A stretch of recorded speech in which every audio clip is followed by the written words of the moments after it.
This is the TC Fit team. I'm Michelle. We've got Kelsey and Kendall. And we're just having fun talking about the upcoming Olympics today, and then also sharing some cushion crusher exercises, a fancy way of saying some movement you can do from your couch. And I just want to remind you with those exercises, it's always safety first. So don't hesitate to modify or change to your environment. We're each in a different space today.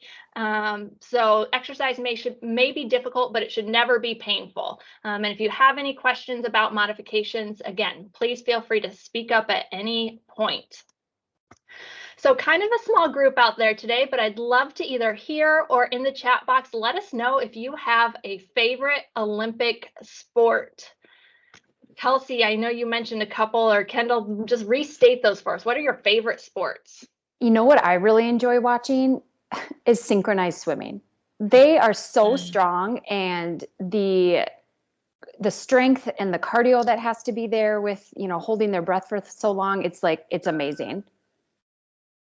Kendall, I forgot about synchronized swimming. Oh yeah. That's a good one. I mean, kind of cliche, but I love the gymnastics, both men's and women's. They are so insanely strong. And I would love to sit and watch them train to see, everything that they do. But yeah, it's pretty crazy. I love the gymnastics. I definitely like both of those. I'm mesmerized by the swimming for some reason. You would think there's not a whole lot to see, but yet I just can't look away from the screen. And I see on our chat box out there, we've got swimming, gymnastics, track and field. Those are all great. I can tell you we've got cushion crusher exercises coming up for those. I see basketball. That's another good one. I don't know if I've ever actually watched a lot of Olympic basketball, but that might be one to add to the schedule. I'm going to go ahead and share a screen here. We have our first trivia question. How many sports will be featured in the I wrote 2021, but really we are still calling them the 2020 Tokyo Games. And this is multiple choice. So if you have a guess, you can throw it out there now. Or we're going to say 18 sports, 20 sports, 33, or 52. Any guesses? Kendall or Kelsey, can you see any guesses in the chat box? Scott says 52. Emily says 33. 33. Okay, 33. You guys know what you're talking about. 33 is the answer we gave as the correct answer, but I found some differing information on this. So one group says 33 different sports encompassing over 50 different disciplines. I also saw 28 sports plus 6 new sports, which I think equals 34 if I've done the math right. But on the official Olympic page, they actually have 49 different sports images. So I think somewhere in that 33 to 52 range is very reasonable, but oh my gosh, lots of different athletic capabilities, that's for sure. And so I'm going to go ahead and share a different screen for you here. I'm trying to share my screen without leaving the meeting. Our first cushion crusher exercise, swimming and arm circles. So I'm going to invite you to do this one with me for about 1 minute. We're going to pull those shoulder blades down and back, sitting tall, engaging your abdominal muscles. That means we're tightening up our abs just enough that it's almost like we're going to button the button on our jeans. Our arms go out to the side and we give little circles. And if you haven't switched, you can switch direction. You'll start to feel those deltoids work. So the deltoids are, of course, those kind of triangular muscles right up on the shoulders. And we know we've seen those swimmers have very powerful shoulders. Give me about 10 more seconds. Swimming's actually really a full body exercise, and of course, low impact. So that's always A good one. And go ahead and release there. That's exercise number 1. So that's a good one you can do anytime while you're watching the Olympics. And I'm going to go ahead and take us into our second trivia question. And how many times has the United States hosted the Olympic Games? Now's your chance. I'm going to give you a multiple choice. 2, 6, 1, or 8.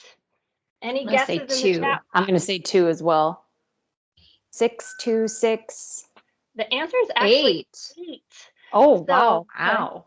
Los Angeles twice, 1932 and 1984. St. Louis, Missouri. Lake Placid twice, 1932 and 1980. It seems like they started to reuse some cities between those two decades. Squaw Valley in California. Atlanta, Georgia. Many of us will remember that one. Salt Lake City in 2002. And then soon to be number 9, we have Los Angeles again coming up in 2028. So lots of local Olympic opportunities there. And that's going to take us into our next cushion crusher exercise. Give me a second. We're moving from swimming onto track and field. Kendall, do you want to talk us through the track and field split squat exercise? Yeah, so track and field takes a lot of power, especially through your calves, glutes, hamstrings, and quads. So our split squat, it's actually called either a split squat or a Bulgarian lunge. But this is a great one to do with a couch, or if you have a stool around, one leg is suspended, slightly bring the front forward or the front foot forward just a little bit past your hip. And this is a great one for balance and core too. Great one to do during commercials. If you're not comfortable doing a split squat, you can do a reverse lunge. That's another option too. But I'd say, do maybe 10 repetitions each side, or you can time it out for 30 seconds. But again, that's going to be another great core one too, and a power exercise. Kendall, do you have the space to walk us through that one today? I do. So I'll just move this off to the side. I'm just going to use this little stool behind me. I'd say it's about the height of a couch. So I'm going to place one foot forward. So again, a little bit past my hip, and then the other foot is suspended, squaring out my hips. And then from here, find your balance. You can always hold onto something as well. Or another great option is if you have a foam roller or a stick beside you, that will help with balance too. So evenly sinking down into your lunge and then returning back up. So we're focusing on the standing leg, which is your glutes and your hamstrings, and then your quads to lengthen all the way back up. Now, again, another option, if this is not a good one for you, is just to do a reverse lunge. So there's your split squat. And remembering to do both legs. Yes. Yes. Don't just do one side. Perfect. Thank you. And we're going to go ahead and move on to our next trivia question.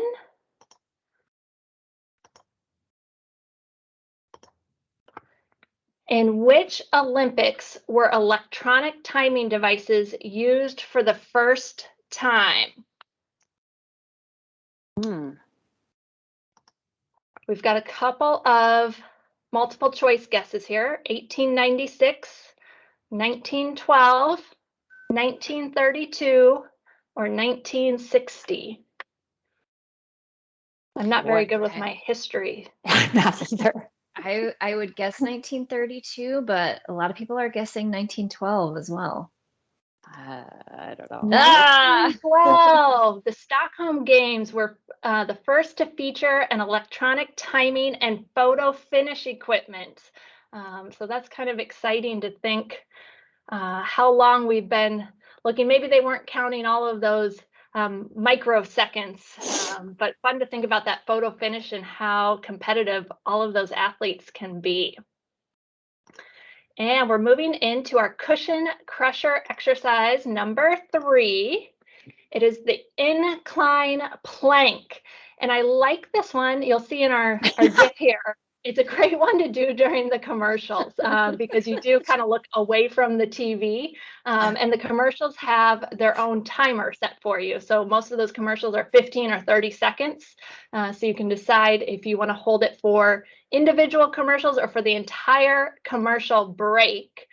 And let's go ahead and give this one a try. I am going to encourage you, if you're not on your sofa, you want to make sure you use a stable object. So a desk might work, but if you have a chair with wheels on it, I'd use caution.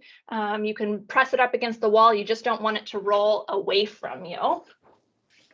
And we set up with our hands directly below our shoulders. So that's something to think about. We don't want the hands out in front of our head or under our belly button. We want them directly under our shoulders. And then I want you to think about gently pulling your shoulder blades down and back.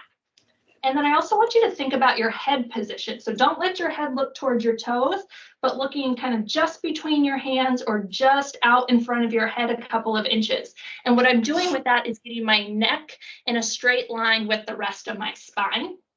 I'm gently pulling my abs in. Again, when I say that, I'm thinking like I'm going to button the button on my jeans and zip the zipper.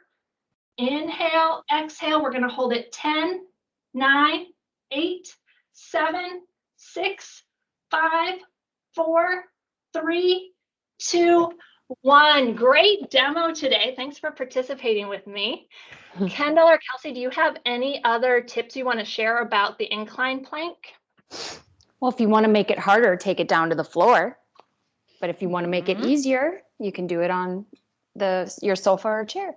Yeah, the higher your object, the easier the plank should be. And if you're looking for an extra challenge, reverse the plank and put your toes on the couch and keep your hands on the floor. Yeah. Kendall, you do a lot of core training with your Pilates. Any other tips or cues you use to help us focus on those muscles kind of between the rib cage and the pelvis? A common thing that happens with a plank is allowing your hips to sag and kind of sinking into your low back. So thinking about squeezing your glutes, getting just a little bit of a pelvic tilt, not much, to really draw your navel toward your spine. And of course, we pointed this one out with gymnastics. Those athletes, of course, jumping and training everything, every twist and turn takes core strength. We're going to go ahead and move on to our next trivia question. On average, how many times does a beach volleyball player jump during a single game? Or what I've recently learned, each game is called a set, and there are 2 to 3 sets in each match. I know, fancy things. And so 10 to 20, 40 to 80 jumps, 100 to 200, or 300 plus. Are there any guesses out there in the chat box? 300. I'm going to guess. Yeah, there's a lot of 300, couple 300s coming in, which I think I would have to agree with. So I'm going to say that that's a good guess. There was an advertisement out a couple years ago that said 300 jumps per set in game, or yes, per set. Oh wow. But it was a little bit misleading. That 300 number is a little bit more based on their match. So again, I am just learning about this. If there are volleyball experts out there, please jump in or chime in. No pun intended. So they play their first set or game to 21 points. And then they play their second set or game to 21 points. And if they've split that set, they have to play a third game to 15. So you can imagine if we start to add this up over time, it can get to be 300 jumps for a match. But the correct answer is about 40 to 80 jumps per game. So that's cheers to those. Way off. Impressive. Yeah, a lot of jumps. If you want me to jump 300 times in an hour, that's going to make my calves work. And we are moving on to our next cushion crusher exercise. for beach volleyball, you know, those beach volleyball athletes are known for those powerful glutes. And Kendall, talk us through the hip bridge. So let's talk about it first, and then we'll do it. So with your hip bridge, you want to place your feet about hip distance apart. Really dig your heels down, and you can see my little cat in the background. But so you're going to lift your hips so that you're into one long line. A common thing that happens with this exercise is coming up so high so that you are extending through your spine and kind of rolling onto the back of your neck. So we want to focus more on glutes and hamstrings, so posterior part of your body, so that we're not overextending and putting pressure into our back. So let's get into place. If you want to lie down onto your back, and then suspend your feet up to either a chair or a bench or your couch. Again, preferably something that does not move. Feet hip distance apart, arms down by your side. So again, initiating from your glutes, you're going to press your hips straight up, being mindful of both shoulder blades staying flush against the ground, and then lower back down, lifting up and lower. So eye gaze stays up to your ceiling. And again, squeezing your glutes, relaxing through your shoulders, your head and your neck. Let's do about 5 more. Hopefully you're starting to feel the back of the legs a little bit, so your hamstrings. And 3 more. And 2. Last one. Good. A way that you can add challenge to this is doing it single leg. So now we're working the hamstrings even more and adding a little bit more pelvic stability and core into it. So that is your hip bridge. Kendall, that's a tough one for us to do while we're on our small computer screens, but it's a good one for the cushion crusher. Would you ever advise that we reverse it and keep our feet on the floor and put our head and our shoulders on the couch? Oh yeah, absolutely. So that's another good thing to do. Resting your shoulders against the couch, and that's more of a hip thruster. You'll see a lot of people doing this at the gym with a bench and then maybe a barbell on top of their hips. So that's another great way to get into your glutes and hamstrings as well. Kelsey, anything else you want to add about the beach volleyball or the hip bridges? Oh, it's a great extension exercise because, you know, with a lot of sitting and forward flexion that we do, driving, working and whatnot, anything you can do to offset that flexion with extension is always welcomed by your body. That's a great tip. What I'm hearing is, Michelle, don't use the office as a reason not to do this exercise. That's right. Moving on to our next trivia question. When and where were the Olympics Games first held? And so I think this one's a little bit of a gimme, but you never know. We've got 1896 Athens, 1892 Finland, 1900 London, 1908 Great Britain. This is our last trivia question, so chime in. It's like Athens. I'm gonna say Athens. Yeah, like I said, hopefully that one was a gimme. So 1896 Athens was where the first Olympic Games were held. And that's going to take us into our final cushion crusher exercise today, which is the get up. And I like this one for the win. It always reminds me of cheering on our athletes. Kelsey, do you want to talk us through the get up exercise? Sure. So a great functional exercise as well, because we stand up and sit down every day from our chairs and vehicles and whatnot. So like in the video there, you want to scoot yourself towards the top of or towards the front, I should say, of your chair or your couch. And again, like Michelle said earlier, if you're on a wheeled surface, make sure it's pressed up against a wall, and because you don't want it to roll away from you. That would not be good. But feet would be about hip distance apart, and you're just going to power to stand up using all of your leg muscles here, really. That's option 1. And then if you want to make it a little bit more challenging, as you stand, you hop and do a little jump and land softly, toe ball heels there. So That's a great one to get the heart rate up if you want, with adding a hop or just standing and training some functional strength. That's great. Do you want to take us through this one? Do you have room? Yeah, I'm on my headset here, so if you see me not doing full, that is why. But I'll try to demonstrate from the office here best I can. Okay, so I'm on a stable chair here, remember, and then I'm scooting myself, a little bit towards the end, and then make sure you can see your toes in front of your knees, because if your feet are underneath your knees, it's going to put a lot of pressure on your knees. So nice 90-degree angle there, and then chest tall, shoulders back, and then power up to stand, squeezing your glutes, hammies, and then release down. Just be mindful of where your chair is, and stand up, and then sit down, and then just think of equal pressure through both feet here, keeping your knees aligned with your toes. And then if you want a little bit more of a challenge, you can add your hop at the top and then sit back down. I would encourage everyone during the Olympics, if you're watching it and a commercial series comes on, do this for the entire commercial series, and then notice, it'll get your heart rate up and whatnot, and get your body moving and feeling good. Now you can get 300 jumps in more than the beach ball volleyball players. We might have saved. I'm seeing Matt's comment here.